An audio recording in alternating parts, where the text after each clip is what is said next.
কচুৱাৰ ইস্তেমাস্থলীত বৰহমপুৰ সমষ্টিৰ বিধায়ক জিতু গোস্বামী মধ্য অসমৰ নগাঁও জিলাৰ কচুৱা তিনিদিনীয়াকৈ অনুষ্ঠিত হোৱা ইস্তেমাৰ দ্বিতীয়টো দিন 9খন জিলাক সামৰি অনুষ্ঠিত হৈছে বিশাল ইস্তেমা বিভিন্ন জিলাৰ পৰা ইছলাম ধৰ্মাৱলম্বী লোক সমাগম হৈছে ইস্তেমাস্থলীত সন্ধিয়া বৰহমপুৰ সমষ্টিৰ বিধায়ক জিতু গোস্বামী আৰু সামগুৰি সমষ্টিৰ অগপ নেতা মজিবুৰ ৰহমান ইস্তেমাস্থলীত উপস্থিত হয় দুয়োগৰাকীয়ে ইস্তেমাস্থলী পৰিদৰ্শন কৰি আলিম ওলামা আৰু ৰাইজৰ লগত মত বিনিময় কৰে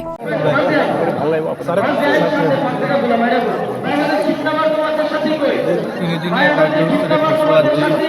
ইস্তেমা অনুষ্ঠিত হৈছে এই ইস্তেমাৰ আমি অংশগ্ৰহণ কৰিছোঁ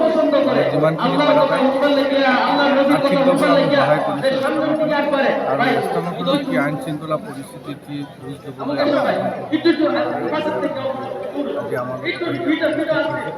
আমাৰ দলীয় তথা প্ৰশাসনিক বিষয়াসকলৰ লগতো আমাৰ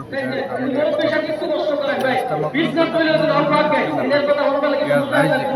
ভালকৈ আৰু গোটেই ৰাইজক আমি আহ্বান জনাওঁ বিশ্ব শান্তি আৰু ভাতৃত্ববোধ বজাই ৰাখিব কৰিম